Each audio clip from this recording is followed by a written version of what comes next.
সুধা জানে আমি মরে ভূত হয়ে আমার ঘরের ঘুলঘুলিতে বাসা বেঁধেছি। সে আজকের কথা নয়, আজ থেকে 6 মাস আগের ব্যাপার।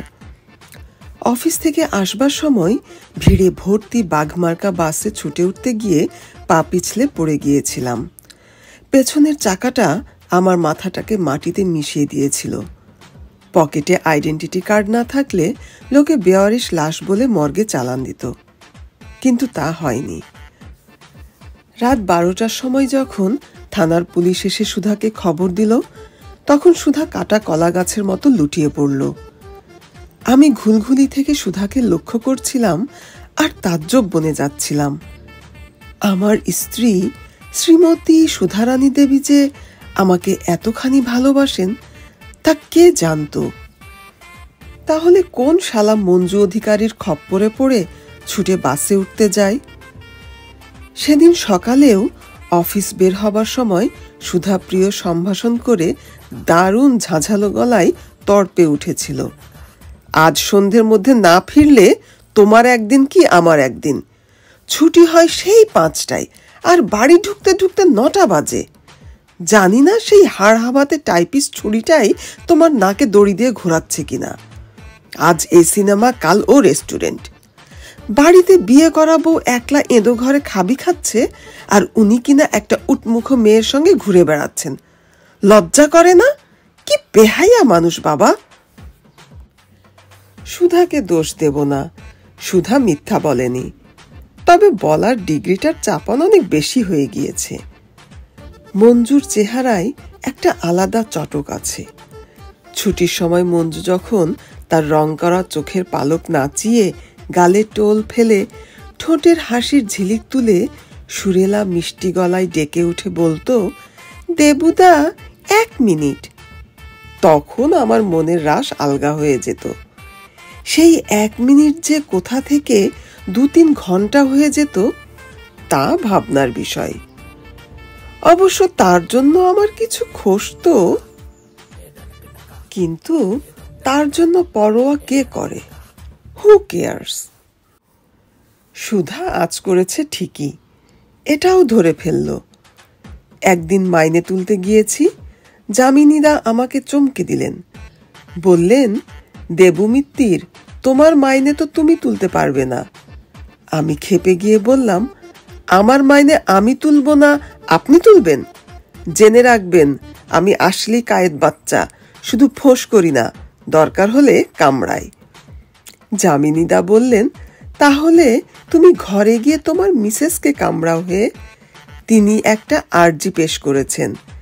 আমাদের সদাশয় ম্যানেজিং ডিরেক্টর সেটি পড়ে তোমার সংসারে সুখ শান্তি প্রেম বজায় রাখতে আমাকে হুকুম দিয়েছেন যে তোমার মাইনে তুলতে গেলে শ্রীমতী সুধারানী মিত্তিরের উপস্থিতি একান্ত প্রার্থনীয়।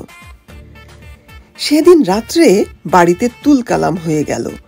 ফাটাফাটিটা শেষ অবধি হাতাহাতিতে গড়ালো না। দুজনেই কিছু না খেয়ে দুদিকের পাশবালিশ আঁকড়ে ধরে শুয়ে পড়লাম। দুজনের গায়ের গন্ধ না শুকলে যে ঘুম হয় না, সে কথা সেদিন আর কারো মনে ছিল না। অফিসে ইজ্জত বলে একটা কথা আছে, সেটা চলে গেল। সেই সঙ্গে মঞ্জু যদি কাছে আসতো আর বলতো, দেবুদা, এর জন্য আমিই দায়ী, আপনি আমাকে ক্ষমা করবেন, তাহলে আমি হয়তো বাঁচতাম। কিন্তু সেদিনে সেই দুর্ঘটনার পর থেকে মঞ্জু আমাকে একেবারে তুড়ি মেরে উড়িয়ে দিয়ে হাল আমলের ছোকরা আর্টিস্ট নিরুপম জোয়ারদারের কাঁধে ঝুলে পড়ল। আমার সেকশনের ছেলে ছোকরারা আমাকে দেখে মুখ টিপে টিপে হাসত। শালা অজয় দাশগুপ্ত তো একদিন বলেই বসলো, আর টাইপ করবে মাল, নাকি বোর্ডে আর আঙ্গুল রাখতে দিচ্ছে না অধিকারী। মনটা বড় খারাপ হয়ে যাচ্ছিল। ঘরে সুধার সঙ্গে কিচাইন, বাইরে শান্তি নেই, তার উপর কাজের চাপে দম নিকলে যাবার জোগাড়। একদিন ছুটির পর সন্ধ্যের মুখে মঞ্জু আর নিরুপমকে কাঁধে কাঁধ মিলিয়ে বাসে উঠতে দেখে খেপে গেলাম। মনে হলো ওদের দুজনের একটাকে আজ নিকেশ করে দেব। কিন্তু কে জানতো যমরাজ তার যমদূতকে আমার পেছনেই লাগিয়ে রেখেছেন। আমি লাফিয়ে বাসে উঠতে গিয়ে উঠতে পারলাম না। পেছনের চাকা আমার মাথাটা স্লেটের মতো থেবড়ে দিয়ে বেরিয়ে গেল। আমি মরে ভূত হয়ে গেলাম। 3 দিন বাদে আমাদের অফিসের যামিনীদাকে দেখে সুধা ফুঁপিয়ে উঠল, যামিনী বাবু, ওর এ মাসের মাইনে, পেনশন, গ্র্যাচুইটি। যামিনীদা বললেন, হবে হবে, আপনাকে নমিনি করা আছে, ভাবনা কি, তবে বুঝতেই পারছেন একটু দেরি লাগবে। সুধা চোখ মুছতে মুছতে বলল, তাহলে আমার কি করে চলবে যামিনী বাবু? সে কথাই ভাবছি। যামিনীদা ভাবনার মুখ করে বললেন, আচ্ছা, আপনি কি গ্র্যাজুয়েট? গ্র্যাজুয়েট হলে আপনার একটা হিল্লে হয়ে যাবে। কম্প্যাশনেট গ্রাউন্ডে আপনি একটা চাকরি পেয়ে যাবেন অফিসে। সুধা ঠোঁট উল্টালো, গ্র্যাজুয়েট হলে কি ওই বাঁদরের গলায় মালা দেই যামিনী বাবু? আমার বাবা ওটা ভক্কি মেরেছিলেন। আজ 5 বছর বাদে এহেন সত্যি কথা শুনে আমি পরম পুলকিত হলাম। পেট বগবগিয়ে হাসি উঠল। হাসিটা যে ফোয়ারা হয়ে যাবে কে জানত। যামিনীদা চমকে উঠে বললেন, কে হাসে? সুধা ঘাড় কাত করে শুনছিল। চোখ ঘুরিয়ে বলল, কে আবার হাসবে? ওই আপনাদের দেবু মিত্তির। অপঘাতে মৃত্যু তো, বেঁচে থাকতে আমার হাড়মাস জ্বালিয়ে শান্তি হয়নি, এখন মরে জ্বালাতে এসেছে। যামিনীদার মুখটা ফ্যাকাশে হয়ে এলো। মুখের সামনে তুড়ি দিয়ে যামিনীদা বললেন, এবার তাহলে আসি। সুধা বলল, আসুন, কিন্তু আমার পাওনা গন্ডা তাড়াতাড়ি দিতে ভুলবেন না, তাহলে কিন্তু ভূতটাকে আপনার বাসায় পাঠিয়ে দেব। ওই হাসি শুনলেই চিনতে পারবেন। আমার কেমন মজা লাগছিল। আমি আবার খোনা গলায় হেসে উঠলাম। যামিনীদা তড়াক করে লাফ মেরে দরজার বাইরে গিয়ে বুকে ক্রুশ এঁকে মনে মনে বললেন, রাম রাম। বাছুরের শিং উঠলে গাছে ঘষে রক্তারক্তি করে। আমার নতুন শক্তি দেখে আমি নিজেই তাজ্জব। এতদিন শালা কেঁচো হয়েছিলাম। ঘরে সুধার ভয়, বাইরে 5 জনের। এখন কার পরোয়া? আমি ঘুলঘুলি থেকে লাফ মারলাম। কেউ আমাকে দেখতে পেল না। ঝড়ের বেগে ছুটে ঘরের জানলা দরজাগুলো পটাপট দুলিয়ে দিলাম। ইচ্ছে হলো বাপের আমলের আশিমণি ওই খাটটাকে একটু নাড়াই। ইচ্ছেটাকে কাজে লাগাতেই খাটটা 4 পেয়ে দাঁতাল হাতির মতো ঘুরে দেওয়াল আলমারিতে গিয়ে ধাক্কা খেল। ঝনঝন করে কিছু কাচের বাসন মেঝেই পড়ে ভেঙে চৌচির। সুধা ছুটে এসে ঘরে ঢুকলো। কেঁদে ফোলা ফোলা চোখ মুখ, মাথায় রুখু এলো চুল। কদিন তেল মাখেনি সুধা, গায়ে খড়ি উঠেছে। পরনের কোরা কাপড়টা খসখসে, বারে বারে খুলে পড়ে যাচ্ছিল। রাগে সুধার চোখ জ্বলছিল। আঁচলের দিকটা গাছ কোমর করে বেঁধে নিয়ে সুধার চোখ মুখ ঘুরিয়ে বলল, দেখো, নিজের জ্বালায় মরে যাচ্ছি, এখন ন্যাকামি ভালো লাগে না। সারা জীবন তো অপাট করে গেলে, এখনো তাই, লজ্জা করে না? নাও, যেখানকার জিনিস যেমন ছিল ঠিক তেমনি করে দাও। ভাঙা কাঁচ ঝাড় দিয়ে কুড়িয়ে ফেলো। 19-20 হলে তোমার বাঁদরামি আমি ঘুচিয়ে দেব। সুধার চোখ মুখ দেখে আমার ভয় হলো। বিশ্বাস নেই, কালই হয়তো রাজমিস্ত্রি ডেকে ঘরের ঘুলঘুলি গেঁথে দেবে সুধা। বেশি খেপে গেলে কলিঙ্গ হরিসংকীর্তন সমিতির লোকজন ডেকে এনে এমন অষ্টপ্রহর নাম সংকীর্তন শুরু করে দেবে যে খোল করতালের আওয়াজে আমাকে দেশ ছাড়া হতে হবে। কিংবা ঘুঁটের জোয়াল দিয়ে ধোঁয়া দিলে আমি কি আর থাকতে পারবো? সুতরাং লক্ষ্মী ছেলের মতো ঘরদোর সাফসুরুত করে যেমন খাট ছিল তেমনি সাজিয়ে আবার ঘুলঘুলিতে উঠে পড়লাম। লজ্জায় আমার মাথা কাটা যাচ্ছিল। বেঁচে থাকতে সুধার সঙ্গে কোনো দিন এঁটে উঠিনি, মরেও পারলাম না। কোন স্বামী বা কোন স্ত্রীর কাছে জিততে পেরেছে? দুনিয়ায় আর যার কাছে জারুজুরু খাটুক, বউয়ের কাছে কিচ্ছু খাটে না। সেখানে আমরা সবাই ঢোড়া সাপ। দিনের বেলা আমার কিছু করবার তাগদ থাকতো না। শরীরটা যেন নেতা হয়ে আসতো, গা ঢিস ঢিস। রোদের আলো ফুটলেই ঘুমিয়ে পড়তাম। ঘুম ভাঙত সন্ধেবেলা। সন্ধ্যের পর রাত যেই একটু ঘন হতো, তখন ফুর্তি দেখে কে? তখন গায়ে মত্ত হাতির বল। কি যে করব ভেবে পায় না। সাধে কি আর লোকে আমাদের ভূত বলে? একদিন সুধা যখন খাটে শুয়ে শুয়ে গায়ের জামা খুলে ঘামাচি মারত, তখন মনে হতো লাফ মেরে সুধার পাশে গিয়ে শুই।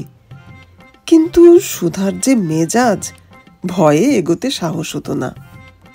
অবশ্য মেজাজ হবার কথা। আমি তো পার্থিব জীবন থেকে অকালে বিদায় নিয়েছি। আহা বেচারা, সংসারের সব ভাবনা দায়িত্ব একলা ভাবতে হচ্ছে। বেওয়ারিশ বিধবা দেখে সুধার সম্পর্কের মাসি পিসি এসে এ বাড়িতে থানা গাড়বার চেষ্টা করেছিল, কিন্তু সুধার কাছে খাপ খুলতে পারেনি। 3 দিনেই তাদের পত্রপাঠ বিদায় দিয়ে বলেছিল, আমার ভাবনা আমি ভাবব, গোদের ওপর বিস্ফোরার মতো তোমরা যদি উড়ে এসে জুড়ে বসো, তাহলে তো আমাকে গলায় দড়ি দিতে হয়। কথাটা শুনে আমার ভালোই লেগেছিল। সুধা যদি গলায় দড়ি দেয়, তাহলে আমাকেও আর একলা থাকতে হয় না। এ ঘরে চুটিয়ে দুজনে রাজ্যপাট করতে পারি। পরে ভেবে দেখলাম ওটা কথার কথা। কে আর ইচ্ছে করে সাধের জীবন ছেড়ে ভূতের সঙ্গে ঘর করতে আসে? সুধাই যদি মরে যেত আর আমি বেঁচে থাকতাম, তাহলে আমি কি সুধার শোকে বৈরাগী হয়ে ঘুরে বেড়াতাম, না মঞ্জুর মতো কাউকে জুটিয়ে এনে দেদার ফুর্তি লোটার চেষ্টা করতাম? শালা বাঁচা মানুষের লজিকই আলাদা। ভূতের ট্র্যাজেডি কে আর বুঝতে চায়? একদিন দেখি সুধা আনমনা হয়ে জানলা খুলে আকাশের দিকে তাকিয়ে আছে। বাইরে ঘন মেঘ করেছে, বিদ্যুৎ চমকাচ্ছিল। আমার ভয় হচ্ছিল, তেমন তোড়ে বৃষ্টি এলে এই ঘুলঘুলিতে ভিজে একসা হয়ে যাব। আমার ছেলেবেলায় সর্দি কাশির ধাত ছিল, ঠান্ডা লাগলে প্রায়ই জ্বর জারি হতো। এখন যদি আবার জ্বর হয়, তাহলে কে দেখবে? মাথায় হাত বুলিয়ে দেবার কি একটু ভালো কথা বলার কেউ নেই। সুধাকে বললে সুধা শুনবে কি? আমি নিজের ভাবনা ভাবছি। ঠিক সেই সময় অস্পষ্ট একটা ফোঁপানি শব্দ কানে এসে বাজল। আমি চমকে তাকিয়ে দেখি সুধা আমার ফটোর সামনে দাঁড়িয়ে গুনগুন করে ফোঁপাতে ফোঁপাতে বলছে, তুমি কি বেয়াক্কেলে মানুষ, মরবার আর সময় পেলে না? দেখো বাইরে কেমন অঝোরে বৃষ্টি ঝরছে। এমন দিনে তোমাকে পাশ বালিশ না করে কোনোদিন শুয়েছি? বলো, এই বয়সে একলা শুতে কার ভালো লাগে? আমার ভয় করে না বুঝি? সেরকম যদি একটা বিকট বাজ পড়ে, তাহলে ভয় পেয়ে কাকে জড়িয়ে ধরব? সুধার কথা শুনে আমার বুক ফেটে যাচ্ছিল। আহা বেচারি, এই তো সবে 30 বছর বয়স। আমার পূজনীয় শ্বশুর মশাই ভক্কি মেরে থাকলে 32। সামনে খাঁ খাঁ দুপুরের মতো যৌবন খাঁ খাঁ করছে। এত বড় জীবন পড়ে রয়েছে, আর আমি কিনা স্বার্থপরের মতো একলা চলে এলাম। আহা, সুধা কি করবে? সুধার দুঃখে আমার চোখে জল এসে যাচ্ছিল। আমি মনে মনে বললাম, সুধা, ভয় নেই, তোমাকে একা থাকতে হবে না। আমি তোমার পাশে এসে শুচ্ছি। তুমি যত খুশি আমাকে পাশ বালিশ করে জড়িও, আমি কিচ্ছু বলবো না। সারা রাত ধরে তুমি মনে সুখে ঘুমিও, আমি শুধু চেয়ে চেয়ে দেখব। সুধা একটা দীর্ঘশ্বাস ছেড়ে বিছানায় গড়িয়ে পড়ল। এলো গা, পরনের শাড়িটা আলগা করে বুকের উপর ফেলা। আমার চোখ চকচক করে উঠল। The tragedy of being a ভূত যে কি আমি ঠিক বুঝতে পারছিলাম, তবু আমার মন মানল না। আমি মশারির ছোট ছোট ফুটোর মধ্যে দিয়ে গলে সুধার পাশে গিয়ে গড়িয়ে পড়লাম। সুধা চোখ বুজে শুয়েছিল। শীতল হাওয়ার স্পর্শ পেয়ে বলে উঠল, আহ, বাঁচলাম। শরীর জুড়লো। আনন্দে আমার হাসি পাচ্ছিল। কিন্তু ঠিক এই মুহূর্তেই আমি আমার উপস্থিতি জানাতে চাই না। আর একটু সময় যাক। সুধার যখন মন একেবারে গলে আসবে তখন আমি বলবো, আমি এসেছি। সুধা ধীরে ধীরে পাশ ফিরল, পাশ বালিশ খুঁজছিল। আমি শুরুত করে বালিশের মতো সুধার বাঁ পায়ে ঠেক দিলাম। সুধার বোজা চোখ খুলে গেল। আশ্চর্য হয়ে তাকাচ্ছে সুধা। বিছানায় পা পড়েনি, অথচ যেন বালিশে পা আছে এমন ভাব। সুধা ধর্মর করে উঠে বসল। তারপর খেপে গিয়ে বলল, ছি ছি ছি ছি, মরে গিয়েও শান্তি হয়নি, এখনো এইসব। লজ্জা করে না? বেহাইয়া কোথাকার। যাও না তোমার সেই উটমুখ ছুরিটার কাছে, সে তোমাকে কোলে নিয়ে স্বর্গে নাচাবে।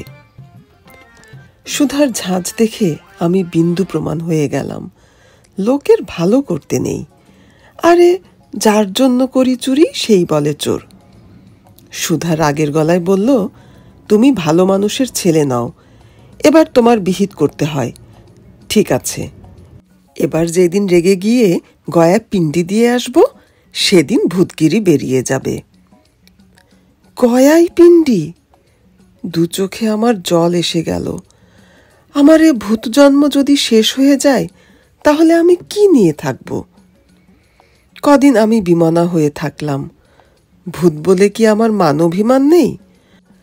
আহারে রুচি নেই, মুখটাও কেমন যেন বিস্বাদ, কিছুই ভালো লাগে না। মনে হয় ধরাচুড়ো পড়ে সন্ন্যাসী হয়ে যায়।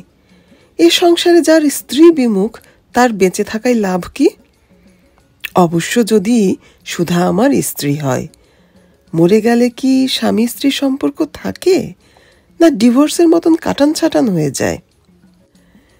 3-4 দিন এভাবে থাকতে থাকতে একদিন আমি খেপে গেলাম যেন। আমার হাত পা নিষ্পিস করছিল। হঠাৎ মনে হলো, কার জন্য আমার এই অবস্থা? আমি বাসের তলায় পড়ে চ্যাপটা মাথা আর ভূতগ্রস্ত শরীর নিয়ে সুধার গালাগাল খেয়ে মরছি। আর আমার সেই অফিস ফেরতা সাধের মঞ্জু তার চোখে পলিশ মেখে, গালে টোল ফেলে, হাসিতে গড়িয়ে পড়ে নিরুপমের সঙ্গে লতকালতকি করে বেড়াচ্ছে। এটা সহ্য করা যায় না। এবার ওদের একটু টাইট দেওয়া দরকার। আমি মরবো আর ও বেঁচে পড়তে সুখে স্বচ্ছন্দে হেসে খেলে বেড়াবে? এ হয় না, হয় না। শরীরটাকে ঠিক করে নিতে আমি ঘুলঘুলির ভেতর কষে ডন বৈঠকি লাগালাম। হাতের গুলি ফোলালাম, পায়ের ডিম। ব্যায়াম করতে করতে যখন মনে হলো শরীরটা বেশ জুতের হয়েছে, তখন ঘুলঘুলি ছেড়ে আকাশে হাত পা মেলে দিলাম। একটা রাতচরা চামচিকে আমাকে দেখে ভয়ে চোঁ করে একটা আলো জ্বালা ঘরে ঢুকে পড়ল। দূরে কোথাও একটা পেঁচা ডাকছিল। কলকাতায় যে পেঁচা থাকতে পারে আমার ধারণা ছিল না। পরে মনে হলো ফ্ল্যাট বাড়ির ছোট ছোট কোটরে থাকতে থাকতে এ শহরের 3 ভাগ মানুষ পেঁচা হয়ে গেছে। দিনের আলোয় তাদের পাত্তা পাওয়া যায় না, রাতের আলো জ্বললে তারা জোড়ায় জোড়ায় বেরিয়ে পড়ে। বাড়িতে রান্না নেই, যে কোনো দোকানে ঢুকে খেয়ে নেওয়া, রাত ঘন হয়ে নামলে বিছানায় গড়ানো। কার্জন পার্ক ছাড়িয়ে ময়দান মার্কেটে এসে পড়লাম।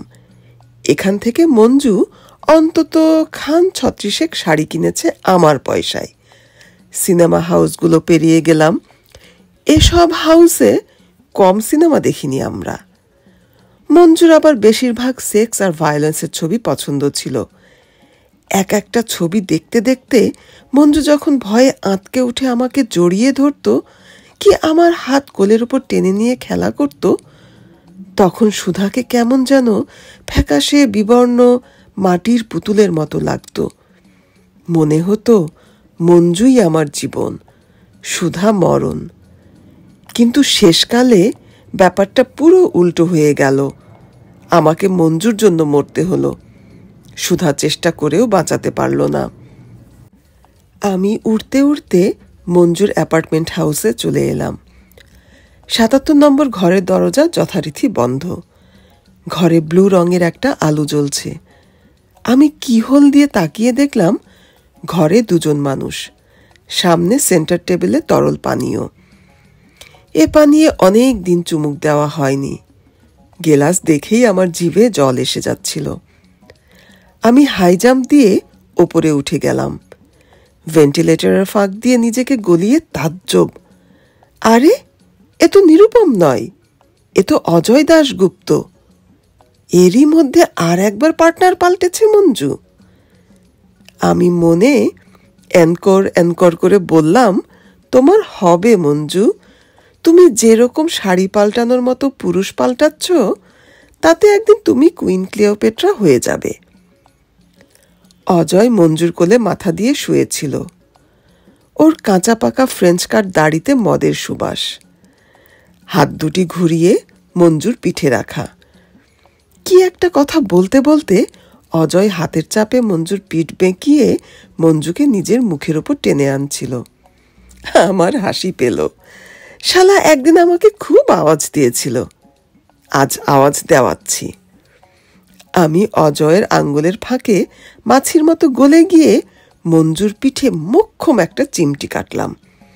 মঞ্জু চমকে লাফিয়ে উঠে বলল, কি ইডিয়েটের মতো করছো, পিঠে চিমটি কাটলে কেন? অজয় পড়ে যেতে যেতে টাল সামলে অবাক হয়ে বলল, আমি?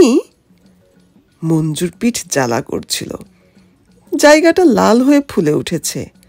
হাজার হোক, ভূতের চিমটি হবে নাই বা কেন? মঞ্জু বলল, তুমি নয়তো কে আবার, ঘরে কি কেউ আছে? অজয় নিজের নখ দেখল, ম্যানিকিওর করা নখ, চিমটি কাটবার ধার নেই তাতে। অজয় হাত মেলে দিয়ে বলল, তুমি বলো, এই নখে চিমটি কাটা যায়? মঞ্জু রাগে ফুঁসছিল।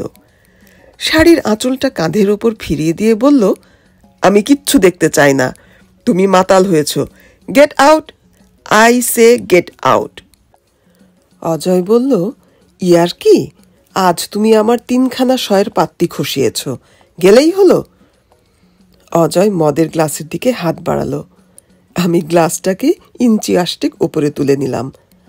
অজয় চোখ বড় বড় করল, তারপর বলল, এ কি রে বাবা, গ্লাসটা যে শূন্য বিহারী, বাতাসে ভাসছে।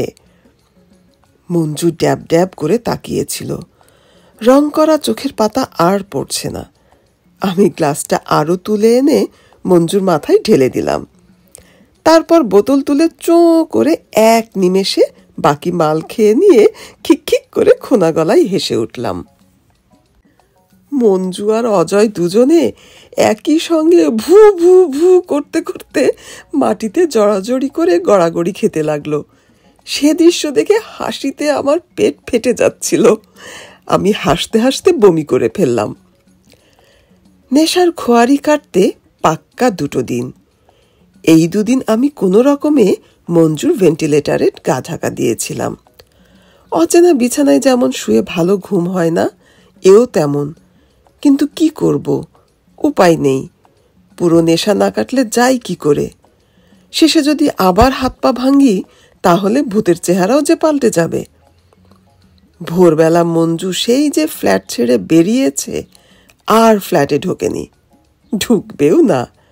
আর কিছু না হোক, প্রাণের ভয় সকলের আছে, কে আর ইচ্ছে করে ভূতের হাতে প্রাণ দেয়? 3 দিনের দিন আমি আবার আমার ঘুলঘুলিতে ফিরে এলাম। দেখি এই 2 দিনেই আমার ঘরের চেহারা পাল্টে গিয়েছে। জানালায় নতুন পর্দা হয়েছে, বিছানায় কটকি চাদর পাতা, বালিশে বালিশে নতুন ঝালর দেওয়া ওয়ার পরিয়েছে সুধা। ঘরে ঝুল নেই, মাকড়সা নেই, এমনকি সেই লেজ কাটা টিকটিকিটাও নেই। আমার ফটোয় একটা ফুলের মালা ঝুলছে, পঞ্চমুখী ধূপধানিতে ধূপ। ব্যাপার কি হলো কি, আজ যে আমার খাতির? তাহলে কি পেনশন আর গ্র্যাচুইটির টাকাটা পেল সুধা? এতদিনে পাওয়া উচিত, 6 মাস হতে চলল, তাই হবে হয়তো।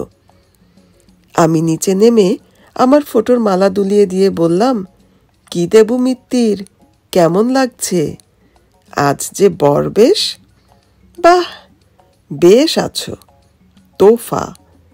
জ্যান্ত শালা কোনোদিন তোমার কপালে ফুলের মালা জুটল না, চিরকাল গালাগাল হজম করলে। আজ যে মোরে সুরতখানা বেশ খোলতাই করেছ। বেঁচে থাকো বাবা, সুখে আনন্দে বেঁচে থাকো। আমি শালা মরে ভূত হয়েছি, আমি এখন খাবি খাই। ঘরের তালা খোলার আওয়াজ হলো। আমি তড়াক করে লাফ মেরে আমার ঘুলঘুলিতে উঠে এলাম। ঘরে সুধা ঢুকল, সঙ্গে একজন দশাশয় পুরুষ, 6 ফুটের ওপর লম্বা, মাথায় মিলিটারি ছাঁটছাটা, হাতের গুলিগুলো গা চাপা জামা ফুঁড়ে ফুলে ফুলে উঠছে, পায়ে নতুন কেনা শু মশমশ করছিল, কোমরের বেল্টে চকচকে রিভলভার। আমি তাজ্জব হয়ে তাকিয়েছিলাম। এ মালকে তো কোনোদিন দেখিনি। একে বাবা? সুধা হাসতে হাসতে বলল, উফ, আর পারি না রজতদা, সারা ট্যাক্সিতে তুমি এমন হাসিয়ে মেরেছ যে এখনো আমার কুলকুল করে হাসি পাচ্ছে। রজত বলল, হাসাবো না, এসে দেখি তুই মুখখানাকে ভীমরুলের চাকের মতো করে বসে আছিস সুধা। তোর জীবনে যেন কোনো সুখ নেই, শান্তি নেই, আনন্দ নেই। আরে মানুষ তো মরবেই। তোর বর মরেছে বলে তুই যেমন ভেঙে পড়েছিস, এমন আমি কাউকে দেখিনি। ঘরদোরের কি ছিঁড়ি করে রেখেছিলি বল?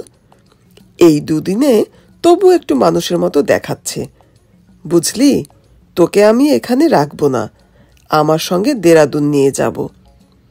সুধা আঙ্গুলে শাড়ির খুঁট জড়াতে জড়াতে বলল, যাহ, তাই কি হয় নাকি? তুমি কি যে বলো। রজত বলল, আমি ঠিক বলি রে।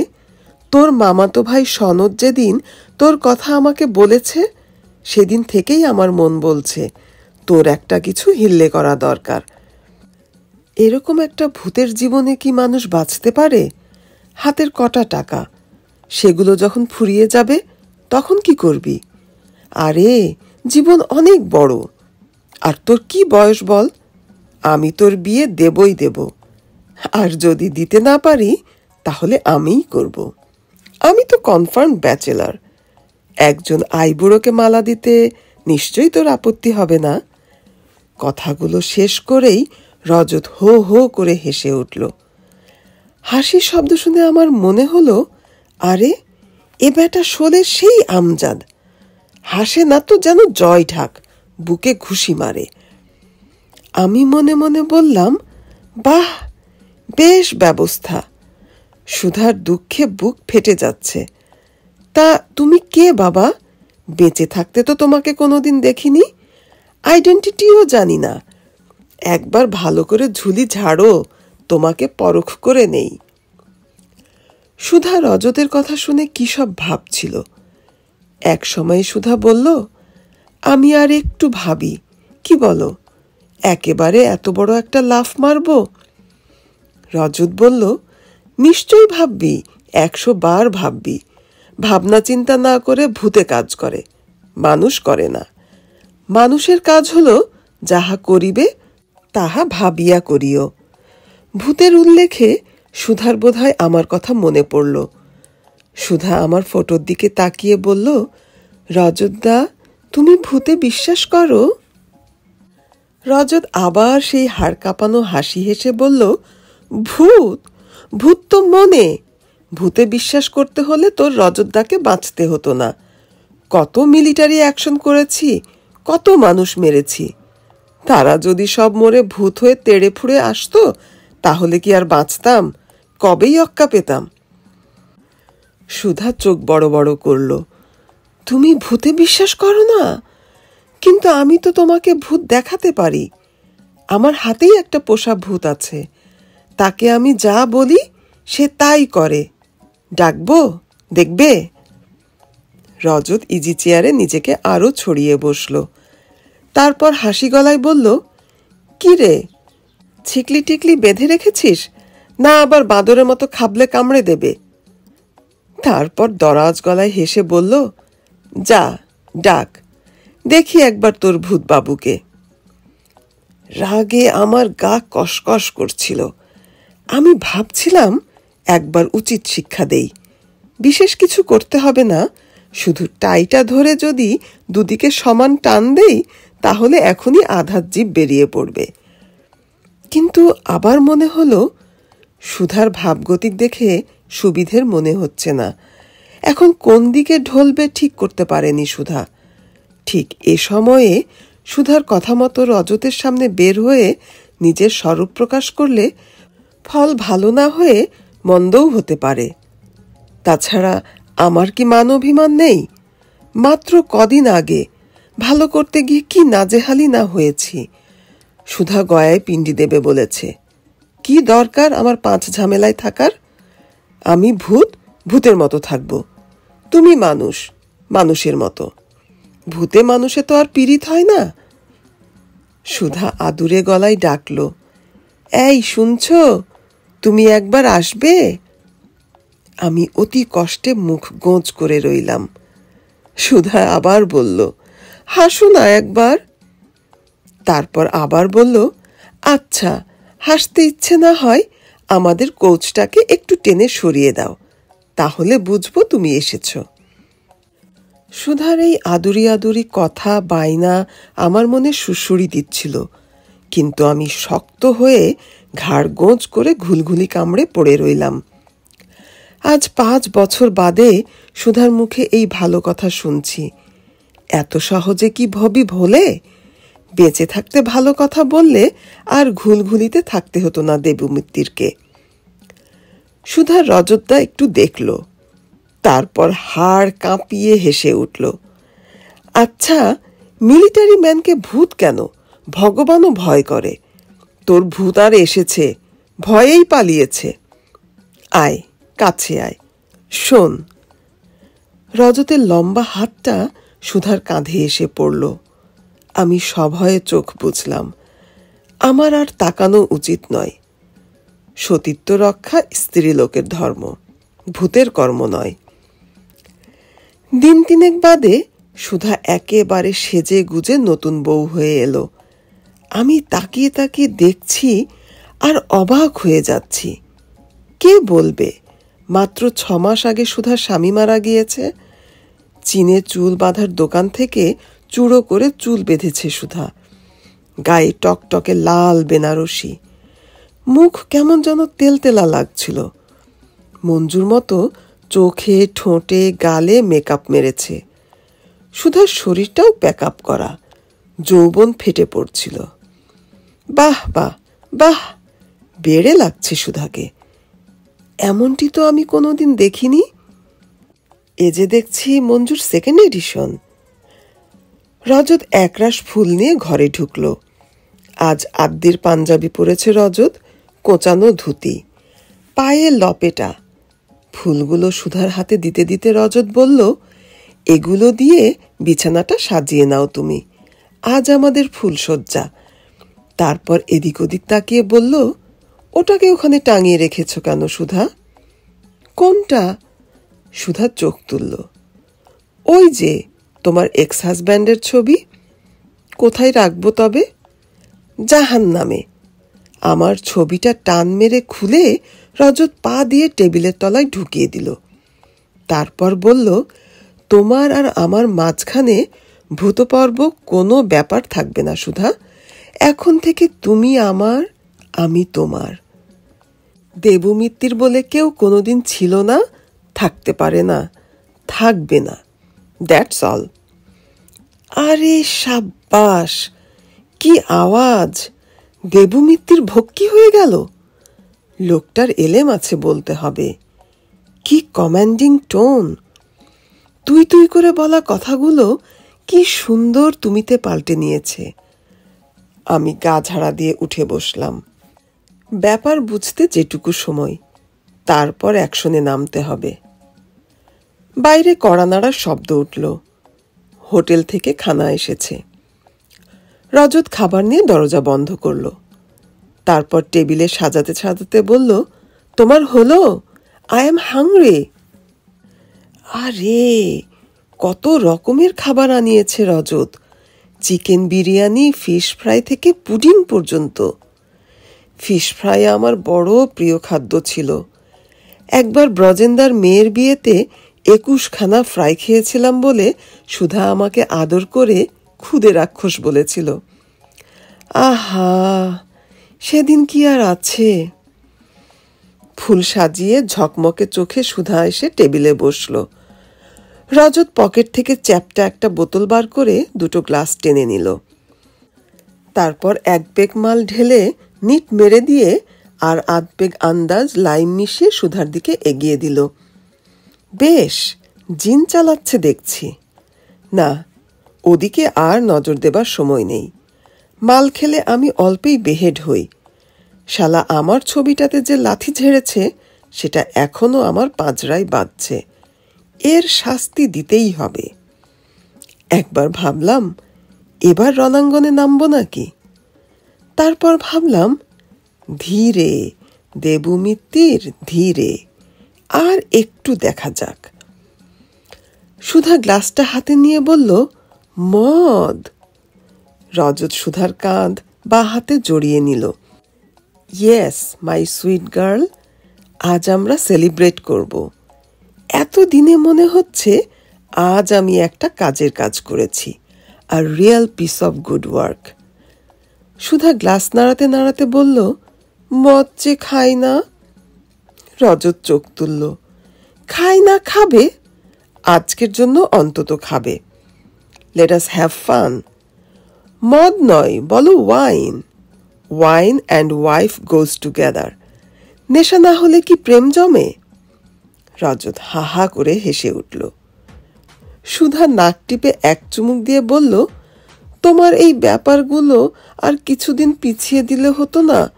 অন্তত রেজিস্ট্রিটা হয়ে গেলে। ছি ছি, বিয়ের আগে ফুলসজ্জা, আমার ভাবতেই গা কেমন করছে। রজত চোখ বড় বড় করল। কাটলেটে একটা কামড় দিতে দিতে বলল, কি বলছো তুমি সুধা? মা কালীকে সাক্ষী রেখে বিয়ে কি বিয়ে নয়? দেখো, পুরুত ডাকিয়ে তোমার সিঁথিতে সিঁদুর পরিয়েছি। It's a real marriage. Sudha বলল, ও তো 7 শিকের পুরুত, তাও ব্রাহ্মণ কিনা কে জানে। রজত আর 1 পেগ ঢালল। তারপর বলল, ওসব নিয়ে মন খারাপ করতে নেই। আমার হাতে বেশি সময় নেই, কাজ অনেক। নোটিশ দেওয়া আছে, যখন ডাক আসবে তখন সাক্ষী সাবুত নিয়ে সই করে এলেই চলবে। ব্যাংকে খবর দিয়েছি, কালই আমার অ্যাকাউন্টটা তোমার সঙ্গে জয়েন্ট করিয়ে নেব। ইন্স্যুরেন্স পলিসিতে তোমাকে নমিনি করতে হবে। সুধা বলল, ব্যাংকে তোমার কত টাকা আছে? তা 1,2 হবে, ইন্স্যুরেন্সটা 1,00,000 টাকার। সুধা অনেকটা যেন আশ্বস্ত হলো। 1 চামচ বিরিয়ানি তুলে মুখে দিল। রজত সুধার দিকে তাকিয়ে বলল, এখানে আর বেশি দিন থাকা সম্ভব নয়। আমাকে দেরাদুন যেতেই হবে। যাবার আগে তোমার বাড়িটা বেচে দিয়ে যাব। এই বাড়ির টাকা আর তোমার সামান্য যা কিছু আছে তুমি জয়েন্ট অ্যাকাউন্টে রাখতে পারো। সুধার মুখের দিকে মিনিট খানিক তাকিয়ে দেখে রজত বলল, ইচ্ছে হলে নিজে আরেকটা অ্যাকাউন্ট করে নিতে পারো।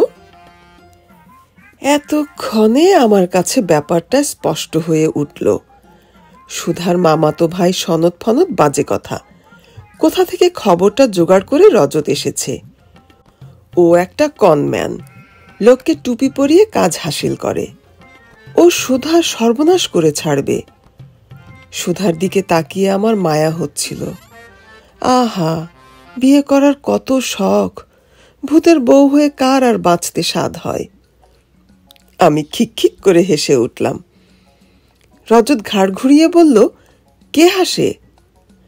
সুধার মুখে যেন রক্ত ফিরে এলো। সুধা বলল, আমার স্বামী। রজত দাঁতে দাঁত পিষল। তোমার স্বামী আমি। আমি লাফ দিয়ে নিচে এলাম। তারপর বললাম, ইয়ার্কি মারবার জায়গা পাওনি? স্বামী বদল হলেই হলো। রিয়েল বিয়ে হলে না হয় কথা ছিল। নারায়ণ সাক্ষী কি ম্যারেজ ব্যুরোর খাতায় সই দিলে আমার বলবার কিচ্ছু ছিল না। শালা, বিয়ের মামদোবাজি দেখিয়ে তুমি আমার বাড়ি টাকা গড়ি বউ হাতাতে চাও? রজত 1 হাতে সুধাকে জাপটে ধরল, অন্য হাতে পিস্তল বাগিয়ে বলল, আমি মিলিটারি ম্যান। তোর মতো একটা পেঁচি ভূতকে উড়িয়ে দিতে আমার 1 মিনিটও লাগবে না। সুধা ভয়ে থরথর করে কাঁপছিল। আমি বললাম, শালা 7 পুরুষ তোর কেউ মিলিটারিতে ঢোকেনি। তুই খিদিরপুরের ইম্পোর্টেড মাল, স্মাগলড হয়ে এসেছিস। সুধা চেঁচিয়ে উঠল, বাঁচাও! আমি সঙ্গে সঙ্গে রজতের কাছা খুলে দিলাম। কাপড় সামলাতে গিয়ে রজত হাত সরাতেই সুধা ছিটকে বিছানায় গিয়ে পড়ল। রজত বিছানায় ঝাঁপ দিয়ে চেঁচিয়ে উঠল, আমার মুখের গ্রাস কেউ ছিনিয়ে নিতে পারেনি, তোর ভূতের মতো বরটাও পারবে না। সুধা আবার চেঁচিয়ে উঠল। আমি তীরের মতো এগিয়ে গিয়ে রজতের নাক কামড়ে দিলাম। রজত বাপস বলে উঠে দাঁড়াতেই সুধা দরজার দিকে ছুটে গেল। রজত অন্ধ রাগে গুলি চালালো, দুম দুম দুম। গুলির শব্দে আমি নার্ভাস হয়ে গিয়েছিলাম। আমার মাথা চিড়ে চ্যাপটা করে দেবার সময় বাঘমার্কা বাসটাও এরকম একটা দুম করে শব্দ করেছিল। ভয়ে এক লাফে আমার ঘুলঘুলিতে ঢুকে দেখি লাল রঙের সুধা বসে আছে। সুধা পা দোলাতে দোলাতে বলল, তুমি বড্ড চালাক না? ভেবেছিলে আমাকে একলা ফেলে তোমার মঞ্জুবালার সঙ্গে মজা মারবে? দাঁড়াও, দেখাচ্ছি মজা। এবার তোমার নাকে নল ছেঁচে দেব। আমি বললাম, তুমিও কম যাও না। তোমার রজত শুভ্র কোথায় গেল? ফুলশয্যা হবে না? সুধা হেসে উঠল, সেই সঙ্গে আমিও। তারপর, হে পাঠক পাঠিকা, আমি আর বলতে পারছি না, আমার লজ্জা করছে। ছি ছি, আমাদের দুই ভূতভূতানির নিরাবরণ বায়বীয় শরীর ক্রমশ সংলগ্ন হতে হতে একেবারে এক হয়ে গেল। আমরা অনন্ত অপার আনন্দের উল্লাসে ভৌতিক সুরে গেয়ে উঠলাম। আজ আমাদের ফুলশয্যা অকাল বসন্তে